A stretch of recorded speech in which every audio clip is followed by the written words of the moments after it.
Começa agora o Rede TV News. Boa noite. Boa noite e seja bem-vindo. São Paulo vai exigir comprovante de vacinação para estudantes da rede estadual de ensino. Se em 60 dias o documento não for apresentado, o Conselho Tutelar, o Ministério Público e autoridades sanitárias devem ser notificadas. E você vai ver também. Bernardo Belo, um dos principais contraventores do Rio de Janeiro, é preso pela Interpol em Bogotá, na Colômbia. Em partida amadora de futsal, árbitro agride e aponta arma para jogadores no Rio Grande do Sul. Argentina deixa de exigir teste negativo de Covid para brasileiros vacinados e viajantes de países vizinhos. Com recordes absolutos, Tom Brady, o maior jogador de futebol americano de todos os tempos, anunciou que vai se aposentar. Essas e outras notícias você vê aqui no Rede TV News.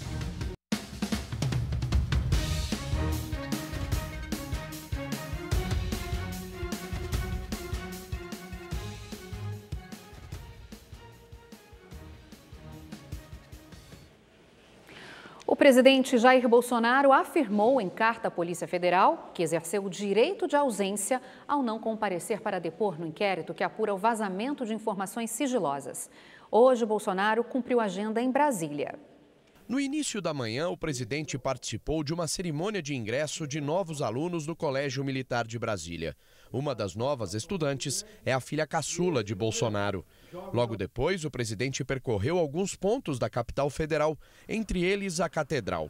Ao deixar o local, o chefe do executivo parou para responder perguntas dos jornalistas e disse que vai enviar na semana que vem ao Congresso Nacional uma proposta de emenda à Constituição que autorize o presidente a zerar o imposto do diesel sem fonte compensadora.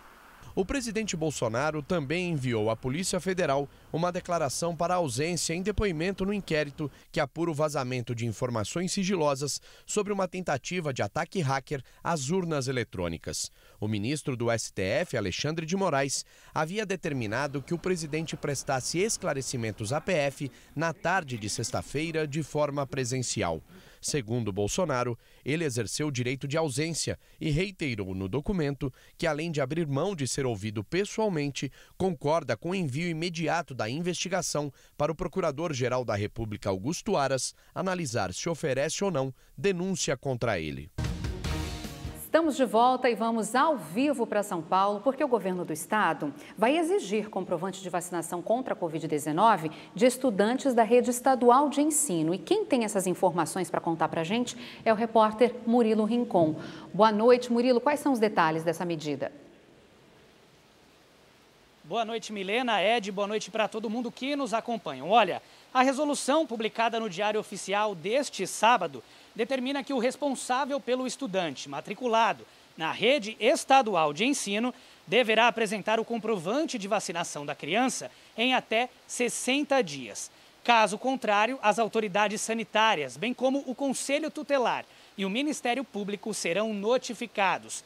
O Estatuto da Criança e do Adolescente, inclusive, prevê que nos casos de recomendação das autoridades sanitárias, como é o caso da Covid-19, a vacinação das crianças é obrigatória.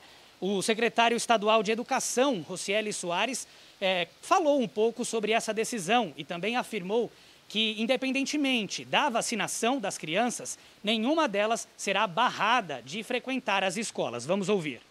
A criança não será barrada, não é proibida a entrada da criança, mesmo se ela não estiver vacinada.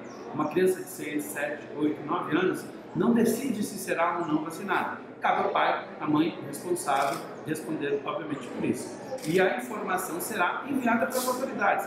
O Conselho Tutelar vai, por exemplo, decidir se é caso ou não de tomar alguma providência. Nós teremos 60 dias para isso.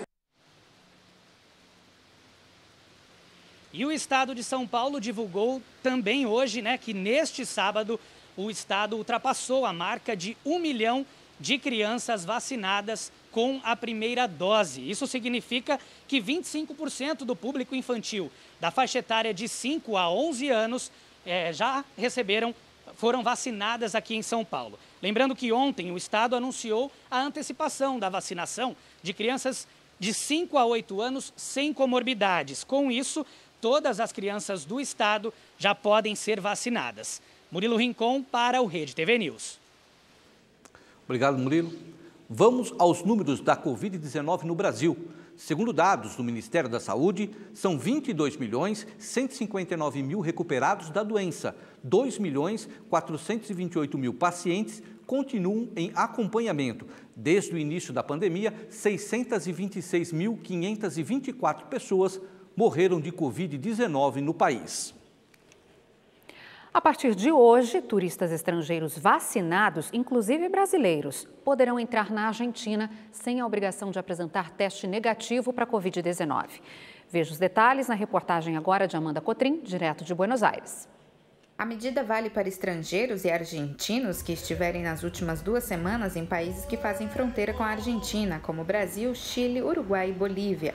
Este casal de brasileiros, que está de malas prontas rumo a Buenos Aires, comemora o fim das restrições no país, porque isso também significa economia. Há lugares que cobram mais de R$300 por testes de RT-PCR.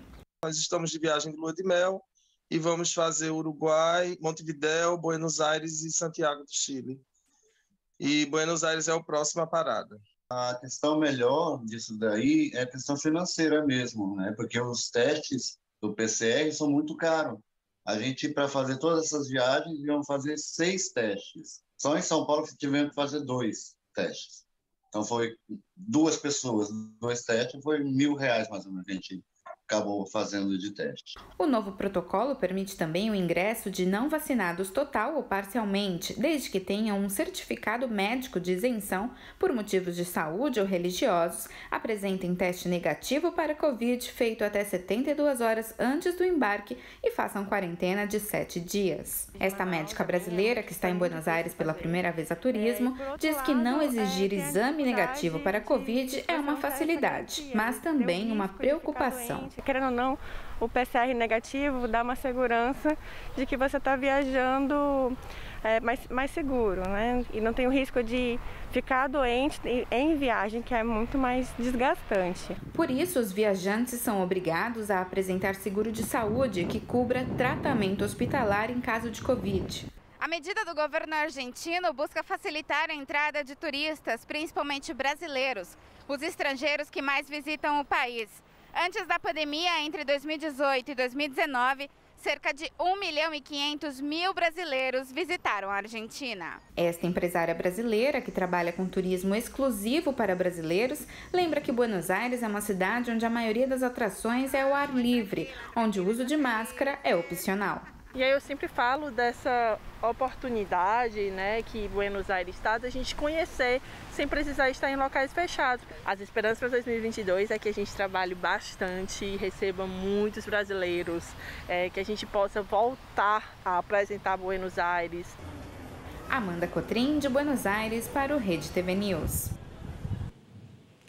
Uma professora de uma escola pública da Zona Sul de São Paulo criou um projeto que ensina alunos a colher e interpretar dados sobre as chuvas. A iniciativa pode ajudar bairros que sofrem constantemente com enchentes e alagamentos.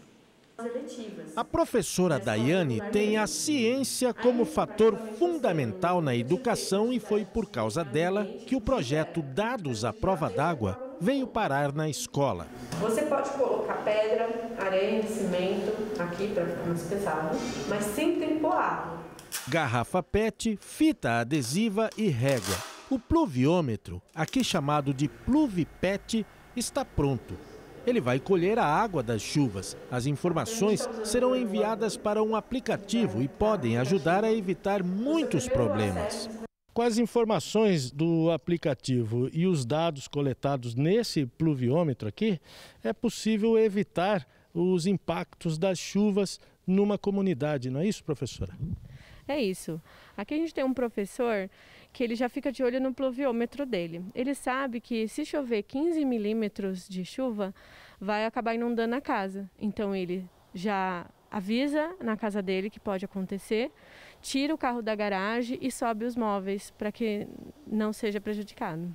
Com o monitoramento é possível ter um histórico do quanto choveu e qual o grau de risco, de acordo com a quantidade mostrada nos pluviômetros. Com isso, a comunidade pode se organizar e se prevenir contra o impacto das chuvas. evitando cenas como as que vimos no início do ano. Então a gente analisa a quantidade de chuvas nas regiões, diariamente.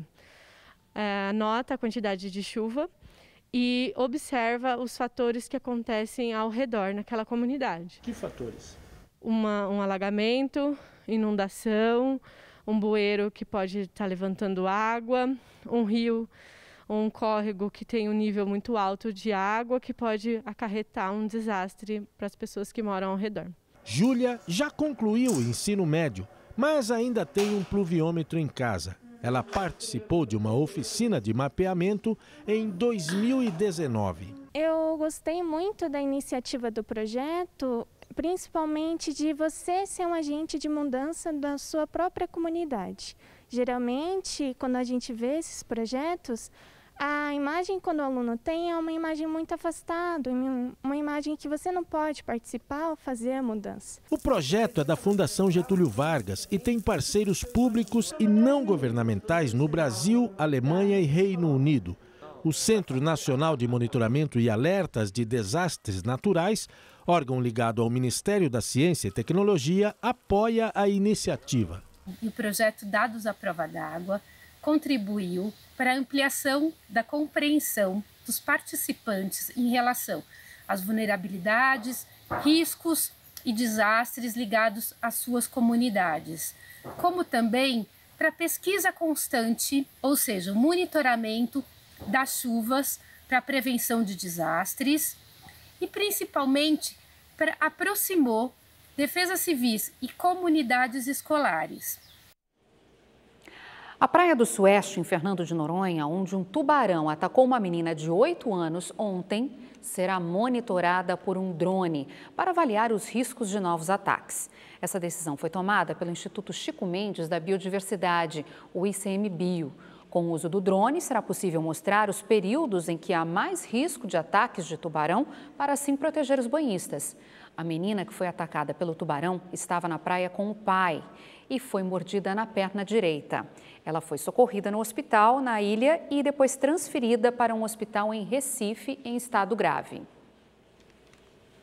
Desde 2004, o Dia da Visibilidade Trans é comemorado no dia 29 de janeiro. A data entrou para o calendário como um dia importante, marcado por muitos desafios e principalmente para reivindicar seus direitos. A reportagem é de Ranieri Zoccoli. O direito de viver com dignidade. Foi assim que Arthur se sentiu depois que ele teve o reconhecimento do nome social.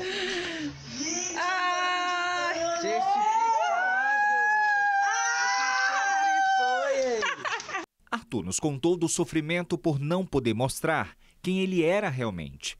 Há 3 anos ele fez uma mastectomia, cirurgia para a retirada dos seios. Mas não foi apenas uma operação. Para ele, a cirurgia fez com que ele se reconhecesse ao se olhar no espelho. A descoberta não é fácil, o desabrochar de uma pessoa trans não é fácil, né? Lidar com diversas situações que a gente tem que lidar no dia a dia não é fácil e às vezes vai ser pro resto da vida mesmo, que a gente vai ter que lidar com esses tabus, lidar com a transfobia. É nesta data que as pessoas transgênero, como o Arthur, lutam ainda mais para serem incluídas em políticas públicas e iniciativas do setor privado. A população TEM indicou o 29 de janeiro como o Dia da Visibilidade Trans, durante o lançamento da campanha Travesti e Respeito no Congresso Nacional em Brasília. A data busca promover reflexões sobre o respeito à identidade de gênero e à orientação sexual. Segundo a Associação Nacional de Travestis e Transsexuais, a ANTRA, a cidade de São Paulo é a única do país que tem um mapeamento sobre as condições sociais de travestis e transexuais. As travestis paulistanas, por exemplo, são as mais expulsas de casa e, sem escolaridade, acabam na prostituição. Desde 2017, eu tenho trabalhado única e exclusivamente ajudando empresas a promover uma estratégia para fazer com que pessoas trans, pessoas de outros grupos subrepresentados tenham igualdade de oportunidades. Graças àquele apoio que eu tive da minha mãe e do meu pai, eu tenho certeza que hoje eu sou quem eu sou porque eu tive amor e carinho da minha família. E o carinho e amor da família fazem toda a diferença nesse processo de transição. É muito importante o apoio familiar. Muitas vezes isso não acontece, não há um entendimento dessa condição, há preconceito da família, da sociedade. Tanto é que as pessoas transgênero têm um índice de depressão, de suicídio muito maior do que o da população em geral. Então, o apoio familiar, o apoio é muito importante. Para Marcela, a esposa do Arthur, quebrar tabus já faz parte do cotidiano do casal.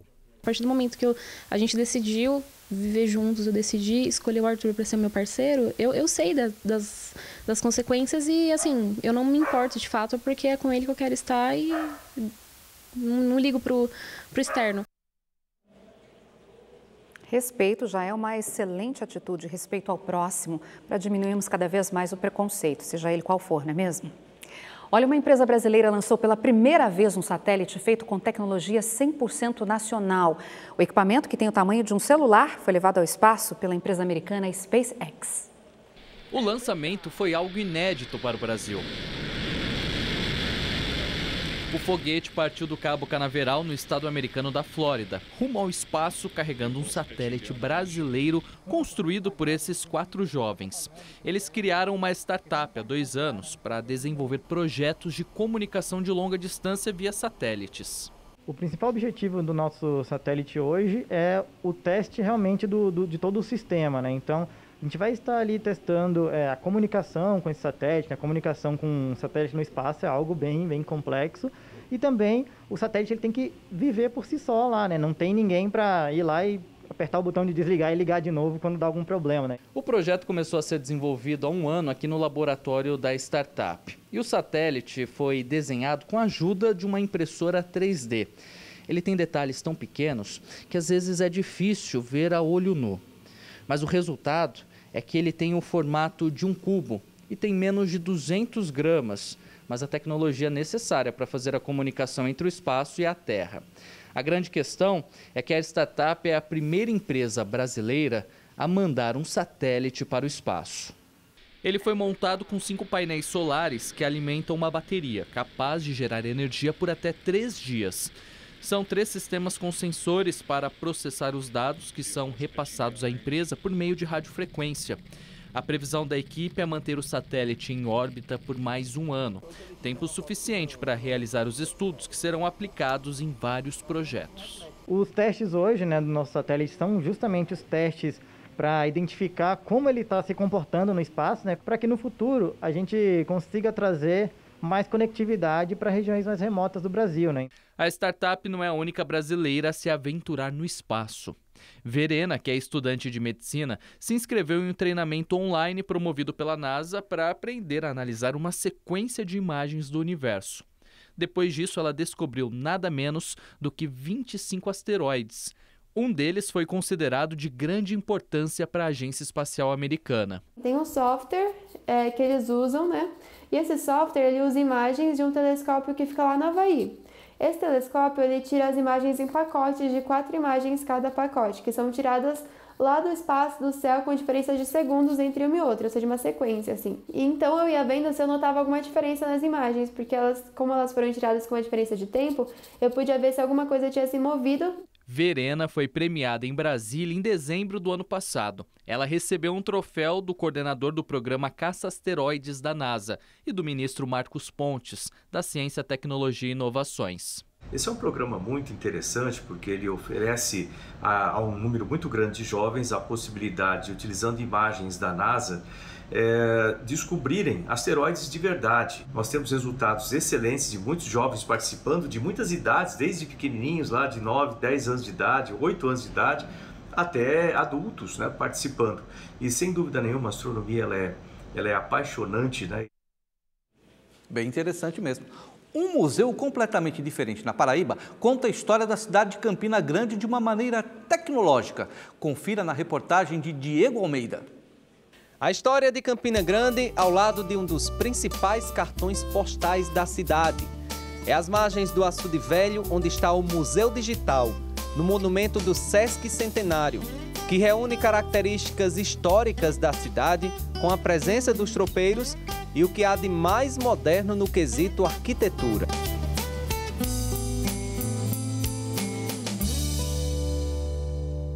Dentro do museu são 10 alas que contam a história de Campina Grande das mais variadas formas.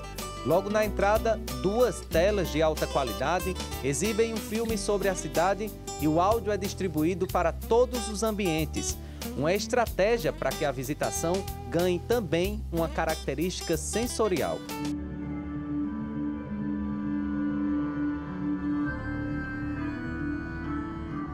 O diferencial desse museu é que, além de você contemplar toda a exposição, você também pode interagir com alguns desses elementos aqui presentes. Por exemplo, esse aqui é o jogo interativo, onde você vai conhecer um pouco mais da história de Campina Grande. Ao lado, mais uma opção interativa. Desta vez, esse mapa interativo aqui com os principais pontos turísticos de Campina Grande. E aí você escolhe. Eu vou aqui querer conhecer a história do Parque da Criança. Basta subir aqui no nome Parque da Criança e logo ali na tela um filme vai contar a história do local. Esse museu ele já ganhou um prêmio na América Latina de melhor equipamento de inovação e tecnologia em 2018. Nessa outra ala estão reunidas as principais personalidades da Rainha da Borborema, que mesmo nascidas em outras regiões, fizeram carreira por aqui e contribuíram para o desenvolvimento da cidade em várias áreas, como é o caso da escritora e dramaturga Lourdes Ramalho, que morreu em 2019. A visitação acontece todos os dias, das 9 da manhã às 6 da noite, com entrada ao preço de R$10.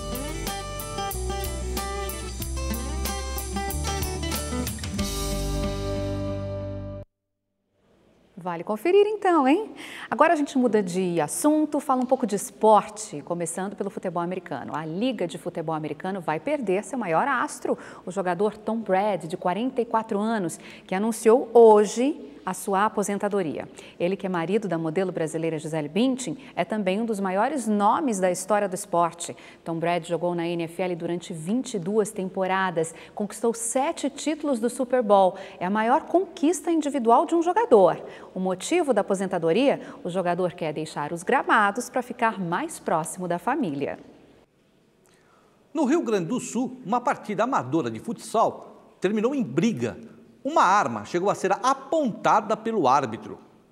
Nas imagens transmitidas ao vivo pelas redes sociais, é possível ver o momento em que, ao final do jogo, um jogador do time Os Guri entra na quadra e vai em direção ao árbitro Mauro Celso. O rapaz teria sido expulso durante a partida contra o Gaúcho Guimarães. A dupla discute. O juiz, que é policial militar, acerta 2 socos no jogador antes de sacar a arma. O Mauro, que é policial, está com uma arma na mão. A confusão teria começado após o árbitro agredir atletas que estavam na grade de proteção. Em nota, o time Os Guri informou que 2 jogadores foram agredidos com coronhadas e tiveram que ser socorridos.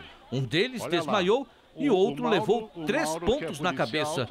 O caso foi registrado por lesão corporal e ameaça e será investigado. Sem esportividade não tem esporte, né? É caso de polícia. Olha, agora uma cena que chamou a atenção de quem passava pela Praça 7 de Setembro, no centro de Belo Horizonte. Um homem ainda não identificado que andava pela calçada jogou cédulas de 20 e 50 reais para o alto. A chuva de dinheiro surpreendeu quem passava pela praça.